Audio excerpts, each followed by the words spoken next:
नवीन blueprint 2021-22 के आधार पर कक्षा 10वीं विषय गणित में आज हम अध्याय 13 पृष्ठीय क्षेत्रफल और आयतन इसके महत्वपूर्ण वस्तुनिष्ठ प्रश्न देखेंगे।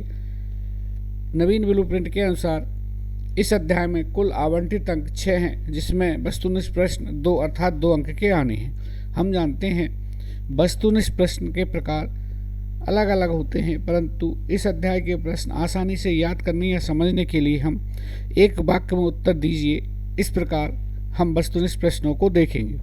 प्रश्न पहला, घन का आयतन का सूत्र लिखो। तो घन के आयतन का सूत्र होता है a की घात 3 या ऐसा बोल सकते हैं भुजा की घात 3। इसी प्रकार घन का संपूर्ण पृष्ठ का क्षेत्रफल का सूत्र लिखिए। इसका आंसर होगा 6a² या लिख सकते हैं 6 इंटू भुजा का वर्ग। इसी प्रकार प्रश्न तीसरा, घनाभ का आयतन का सूत्र लिखिए। घनाभ के आयतन का सूत्र जो होता है L गुणा B गुणा H या हिंदी में लिखें लंबाई गुणा चौड़ाई गुणा ऊंचाई होता है। इसी प्रकार घनाभ का संपूर्ण पृष्ठ का क्षेत्रफल का सूत्र लिखिए, जो कि होता है 2 गुणा L गुणा B प्लस B गुणा H प्लस L गुणा H या हिंदी में लिखें तो 2 गुणा लंबाई गुणा चौड़ाई प्लस चौड़ाई गुणा ऊंचाई प्लस ऊंचाई गुणा लंबाई। प्रश्न पांचवा, बेलन का आयतन का सूत्र लिखिए। बेलन के आयतन का सूत्र होता है πr²h। फिर बेलन का कुल पृष्ठीय क्षेत्रफल का सूत्र लिखिए। बेलन के कुल पृष्ठीय क्षेत्रफल का सूत्र होता है 2πr into r plus h। बेलन के वक्र पृष्ठीय क्षेत्रफल का सूत्र लिखिए। तो बेलन के वक्र पृष्ठीय क्षेत्रफल का सूत्र होता है 2πrh। अब आते हैं शंकु। शंकु का वक्र पृष्ठीय क्षेत्रफल का सूत्र लिखिए। तो शंकु के वक्र पृष्ठीय क्षेत्रफल का सूत्र होता है πrl, जहां l जो है शंकु की तिर्यक ऊंचाई है। आगे शंकु का कुल पृष्ठीय क्षेत्रफल सूत्र लिखिए। तो शंकु का कुल पृष्ठीय क्षेत्रफल का सूत्र होता है πr into r plus l। इसी प्रकार प्रश्न 10वां, बेलन के आयतन का सूत्र लिखिए। बेलन के आयतन का सूत्र होता है πr²h। आगे है गोले का पृष्ठीय क्षेत्रफल का सूत्र लिखिए। तो गोले के पृष्ठीय क्षेत्रफल का सूत्र होता है 4πr²। अर्धगोले का वक्र पृष्ठीय क्षेत्रफल का सूत्र लिखिए। तो अर्धगोले का जो होगा गोले का आधा करेंगे अर्थात 2πr²। इसी प्रकार आगे लिखा है अर्धगोले का कुल पृष्ठीय क्षेत्रफल का सूत्र लिखिए, अर्थात दूसरे वक्र को यदि हम मिला दें तो इस प्रकार अर्धगोले का जो कुल पृष्ठीय क्षेत्रफल होगा 3πr² होगा। प्रश्न 14, शंकु के आयतन का सूत्र लिखिए। तो शंकु के आयतन का सूत्र होगा 1/3 πr²h।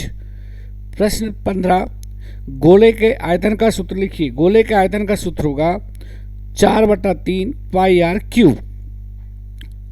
प्रश्न 16, अर्धगोले के आयतन का सूत्र लिखिए, जो कि होगा 2/3 πr³।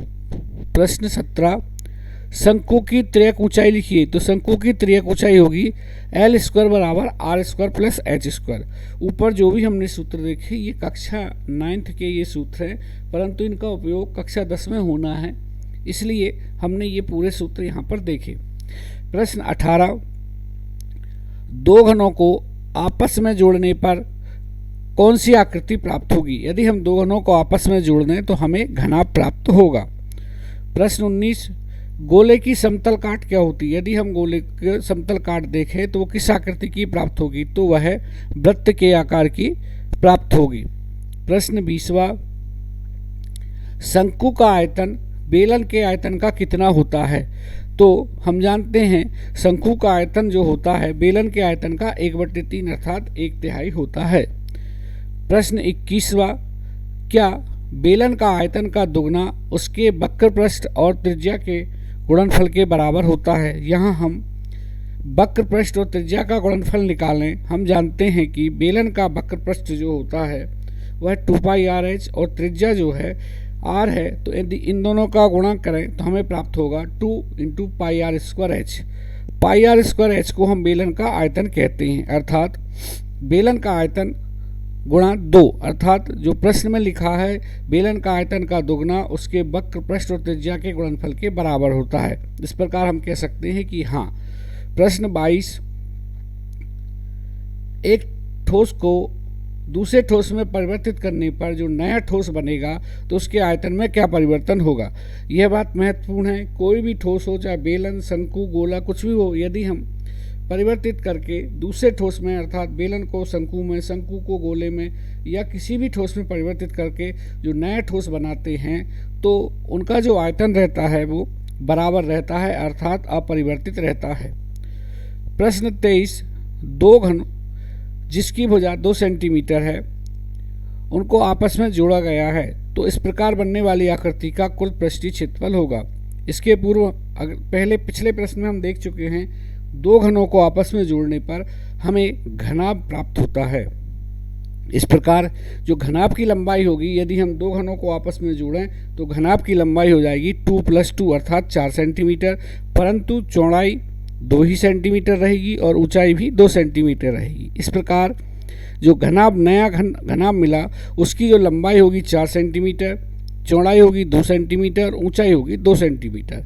इसका हमें पृष्ठीय क्षेत्रफल निकालना है तो इसका सूत्र होता है 2 × L × B plus B × H plus L × H। यहाँ L, B और H अर्थात लंबाई, चौड़ाई और ऊंचाई के मान रख दें तो हमें प्राप्त होगा 2 × लंबाई 4 है और चौड़ाई 2 है तो 4 × 2। इसी प्रकार चौड़ाई 2 और ऊंचाई भी 2 है तो 2 × 2।